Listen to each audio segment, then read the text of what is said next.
Life में अगर failure का एक्सपीरियंस करना हो ना तो यूट्यूब पे आ जाओ। आज हर दिन हजारों लोग यूट्यूब शुरू कर रहे हैं, लेकिन उसमें से कुछ ही लोग हैं जो यूट्यूब में टिक पा रहे हैं या काम कर पा रहे हैं। ज्यादातर क्रिएटर्स या तो मेंटली डिस्टर्ब होकर यूट्यूब छोड़ देते हैं, या फिर कुछ लोग ऐसे भी है कि जो थक करके ना यूट्यूब छोड़ देते हैं और इस यूट्यूब टेस्ट में वो फेल हो जाते हैं। लेकिन पास वही होता है जो टिका रहता है, जो मैदान छोड़कर भागता नहीं है, जो तब तक रुका रहता है जब तक कि उसको सक्सेस ना मिल जाए। और ये एक कड़वी सच्चाई है जो ज्यादातर लोग बताते नहीं है। देखो, यूट्यूब अब सिर्फ व्यूज और सब्सक्राइबर के लिए नहीं रह गया। ये गेम अब टोटली बदल चुका है, व्यूअर्स के ऊपर, लोगों के मेंटेलिटी के ऊपर, तुम किस तरह का टॉपिक लोगों को दे रहे हो इस पे बन चुका है। आज सब्सक्राइबर का कोई इतना वैल्यूज रहा नहीं। यूट्यूब आज एक पेशेंस का गेम बन चुका है और यहाँ वही जीतेगा जो हारने के बाद भी अगले दिन कैमरा लेके वीडियोस रिकॉर्ड करके हंसते हंसते लोगों को सामने वीडियो प्रेजेंट करेगा। कमजोर लोगों के लिए यूट्यूब बिल्कुल भी नहीं है। तो इसीलिए आज इस वीडियो में मैं तुमको बताऊंगा कि कैसे तुमको यूट्यूब तोड़ता है, और कैसे तुम्हारा पेशेंस को टेस्ट करता है, और कैसे सिर्फ वही लोग जीते हैं जो इसमें टिके हुए रहते हैं। और इस वीडियो के अंत तक तुम्हें पता चल जाएगा कि क्या तुम्हें यूट्यूब में रहना चाहिए या नहीं रहना चाहिए। ये तुम्हें खुद का खुद पता चल जाएगा। तो वीडियो को अंत तक जरूर देखना। पहला पॉइंट है शॉक एंड रियलिटी। अब कई सारे क्रिएटर्स ऐसे हैं जिनको मैंने देखा है कि कहते हुए कि उनके पास ऐसे स्क्रिप्ट है, अगर वो उन पे वीडियोस बना देंगे तो उनका वीडियोस वायरल हो जाएगा। उनके पास 2-3 स्क्रिप्ट ऐसे हैं, उन्होंने ऐसा स्क्रिप्ट या ऐसा वीडियोस यूट्यूब में उन्होंने देखा ही नहीं है। और कई क्रिएटर्स ऐसे भी है जिन्होंने ये सोचकर उनके पास जो स्क्रिप्ट है उन्होंने यूट्यूब में वीडियोस बनाना भी शुरू किया, लेकिन एक भी वीडियोस उनका चला नहीं। उनको लगा था कि मेरा ये जो टॉपिक है ये चल जाएगा और पहले ही दिन मेरा जो वीडियो है वो सब्सक्राइब हो जाएगा, लोग देखेंगे। लेकिन उनका ये वीडियोस एक भी नहीं चलता है। ज्यादातर क्रिएटर के साथ यही होता है। और तब क्या होता है पता है, जब उनका जो कॉन्फिडेंस था ना, जो सातवें आसमान पर कॉन्फिडेंस था, वो सीधा पाताल से भी नीचे चला जाता है। उसके बाद वो क्या करते हैं कि ढूंढते हैं कि एवरग्रीन वाला टॉपिक कौन सा है, यानी कौन सा टॉपिक अभी चल रहा है, लोग किसके ऊपर वीडियोस बना रहे हैं, 3-4 महीने पहले कौन सा टॉपिक वायरल हुआ है, किस वीडियोस में 2 लाख 3 लाख 4 लाख व्यूज आए, उस टॉपिक पर वो वीडियोस बनाते हैं। और जैसे ही वो उस टॉपिक पे भी वीडियोस बनाते हैं ना, वो वीडियोस भी नहीं चलता। यानी दोनों तरफ उनका कॉन्फिडेंस लेवल पूरा डाउन हो गया। उनका जो मोरल था शुरू जब उन्होंने किया था, तो वो मोरल भी डाउन हो चुका है। और अब उनके मन में ना एक डाउट क्रिएट हो चुका है कि क्या मैं यूट्यूब में रहूं या ना रहूं, क्या मैं यूट्यूब छोड़ दूं, यूट्यूब शायद मेरे लिए है ही नहीं। और यहाँ पे खेल शुरू होता है यूट्यूब का एल्गोरिदम। यूट्यूब का एल्गोरिदम क्या करता है, जब तुम 8-10 वीडियोस बनाते हो ना, तो उसमें से 3-4 वीडियोस थोड़े से ग्रुप को, छोटे से ग्रुप को वो रिकमेंड करता है।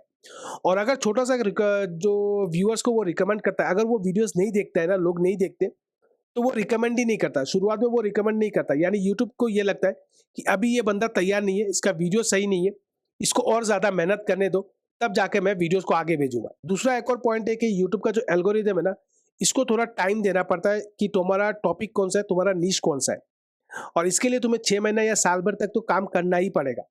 लेकिन तुम क्या करते हो, 3 महीने, ज्यादा से ज्यादा 3 महीना खुद को मोटिवेट करके काम करते हो और इसके बाद तुम छोड़ देते हो। और यही सबसे बड़ी गलती होती है। इसीलिए जो मैंने पहले कहा था, शॉक और रियलिटी, तुम्हारा जो कॉन्फिडेंस था वो खत्म हो जाता है। और रियलिटी ये है कि यूट्यूब का एल्गोरिदम है, वो तुमसे 6 महीना या साल भर का मेहनत चाहता है। नंबर 2 पॉइंट है मेंटल वेलफेयर। अब तुमने वीडियो बनाना तो शुरू किया, लेकिन जब जैसे जैसे तुम वीडियोस बनाते जाते हो ना, तो तुम्हारा जो वीडियोस है, जब व्यूज देख नहीं रहा होता है, ये ऑडियंस आ नहीं रहे होते ना, तो तुम्हारे खुद पे ऊपर एक डाउट हो जाता है कि क्या मेरा टाइटल सही नहीं है, क्या मेरा थंबनेल सही नहीं है, क्या मेरा डिस्क्रिप्शन सही नहीं है, मैं क्या करूं, मैं ऐसा क्या करूं जो मेरा वीडियोस चले। क्या मैं अपना वीडियो एडिटिंग सही करूं, क्या मैं अपना जो डिस्क्रिप्शन है ये सब सही करूं, और बेटर करने का कोशिश करूं। और इसके लिए तुम क्या करते हो, बाकी जो बड़े क्रिएटर्स है ना, उनके वीडियोस जाके देखते हो। तुम वो सब कुछ करते हो जो करना चाहिए, लेकिन फिर भी तुम्हारा जो वीडियोस है वो चलता नहीं है। और ऐसे में क्या होता है ना, तुम्हारा जो मेंटली जो तुम एक प्रेशर लेके बैठे हो कि तुम्हारा वीडियोस चल ही नहीं रहा है, और फिर भी तुम एक के बाद एक वीडियोस बनाते जा रहे हो ना, वो जवाब देने लग जाता है। यानी तुम्हारे पास उतना पेशेंस ही नहीं होता कि मैं यहाँ पे रुक के यूट्यूब पे वीडियोस बनाऊं, क्योंकि तुमने हर वो चीज ट्राई कर चुके हो जो तुम कर सकते थे। वीडियोस भी बना चुके हो, स्क्रिप्ट भी लिख चुके हो, एवरग्रीन टॉपिक पे वीडियोस भी बना चुके हो, थंबनेल, टाइटल, डिस्क्रिप्शन, जितना तुम कर सकते हो, जितना तुम्हारा ताकत है खुद में, तुमने वो सब कुछ कर लिया। लेकिन फिर भी तुम्हारा वीडियोस यूट्यूब रिकमेंड ही नहीं कर रहा है। लेकिन यही वो मोमेंट होता है कि तुम खुद से पूछो कि क्या तुम एक यूट्यूबर बनना चाहते हो या फिर तुम क्विट करके छोड़ देना चाहते हो। नंबर 3 पॉइंट है जिद। अब देखो तुमने सब कुछ ट्राई कर लिया लेकिन कुछ भी नहीं हो रहा है। कई क्रिएटर्स ऐसे हैं ना 10-15 या 20-25-30 वीडियोस अपलोड करने के बाद ना गिव अप कर देते। अब मेरा कहने का मतलब ये कि क्या तुम्हारे पास इतना हिम्मत है कि तुम 50 वीडियो या फिर 100 वीडियो डालने के बाद भी अगले दिन कैमरा के सामने आकर वीडियो रिकॉर्ड कर कर वीडियो अपलोड करो? क्या तुम में वो हिम्मत है? क्या तुम में वो मेंटली स्ट्रांग हो? क्या तुम्हारे पास उतना पेशेंस है? क्योंकि बहुत से क्रिएटर्स के पास इतना पेशेंस होता ही नहीं है, इतना कॉन्फिडेंस भी नहीं होता और मेंटली वो खुद को इतना टाइम ही नहीं दे पाते। ज़्यादातर क्रिएटर्स 15, 20, 25, 30 वीडियोस बनाने के बाद वो गिव अप कर देते हैं और यूट्यूब से निकल जाते हैं। आज यूट्यूब में ज़्यादातर क्रिएटर ऐसे ही है। इसलिए अगर तुमको यूट्यूब में सक्सेस चाहिए ना, तो कम से कम 1 साल का टाइम दो। 1 साल में ना हुआ, तो शायद तुम कुछ अलग का सोच सकते हो। लेकिन 1 साल बाद ये भी तुम होप मत रखना कि तुम्हारा वीडियोज़ वायरल हो जाएगा कोई या फिर तुम्हें 4000 वॉच टाइम मिल जाएगा, 1000 सब्सक्राइबर मिल जाएगा। उसके लिए 2 साल भी लग सकते हैं। लेकिन तुम एक चीज़ देख सकते हो कि क्या जिस वक़्त तुमने शुरू किया, तब से लेके अब तक मेरा कितना ग्रोथ हुआ है। अगर नहीं हुआ तो छोड़ दो, अगर हुआ है तो तुम कंटिन्यू कर सकते हो। देखो यूट्यूब ना कमज़ोर लोगों के लिए नहीं है, यहाँ पे वही लोग टिक सकते हैं जिनके पास मेंटल स्ट्रॉन्ग हो, फिज़िकली वो स्ट्रॉन्ग हो और कुछ भी हो जाए वो नहीं छोड़ेंगे। ऐसे लोग ही यूट्यूब में टिक सकते हैं आज के टाइम पे। नंबर 4 पॉइंट है टर्निंग पॉइंट। अब ये वो टाइम होता है कि जब तुम्हारा कोई एक वीडियो वायरल हो जाता है और ज़्यादा से ज़्यादा लोग देखते हैं। अब शुरुआत में जो भी वीडियोस तुमने बनाए थे 50 या 100 वीडियोस जो बनाए थे जो चल नहीं रहा था, अब सारे के सारे वीडियोस चलने लगे हैं। क्योंकि तुमने देखा होगा जो लोग यूट्यूब में काम करते हैं ना, वो कंटिन्यू वीडियोस अपलोड करते करते जाते हैं लेकिन एक भी वीडियोस में व्यूज़ नहीं आता है।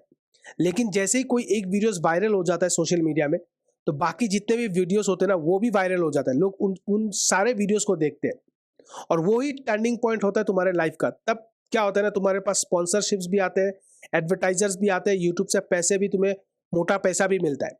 लेकिन उस टर्निंग पॉइंट के लिए और उस वीडियोस के लिए तुम्हें रुकना पड़ता है, पेशेंस रखने पड़ते हैं, टाइम देना पड़ता है यूट्यूब को और हो सकता है कि कई बार ये तुम्हें 2 साल, 3 साल, 4 साल, 5 साल भी देना पड़े। तो अगर तुम यूट्यूब पे हो या फिर स्टार्ट करने का सोच रहे हो, तो एक चीज़ अपने दिमाग में डाल लेना कि यूट्यूब टेस्ट करता है, तुमसे पेशेंस माँगता है, तुम्हारा मेंटल स्ट्रॉन्ग कितना है ये देखता है और तुम हर दिन कितना बेटर कर रहे हो या फिर कंटिन्यू वीडियोज़ अपलोड कर रहे हो या नहीं कर रहे हो, ये सब कुछ देखता है तभी जाके तुम्हारा कोई एक वीडियोज़ वो ज़्यादा से ज़्यादा क्रिएटर्स को दिखाएगा भी और हो सकता है कि तुम्हारा वीडियो कोई एक वायरल भी हो जाए और तब जाके तुम्हें सक्सेस मिलेगा।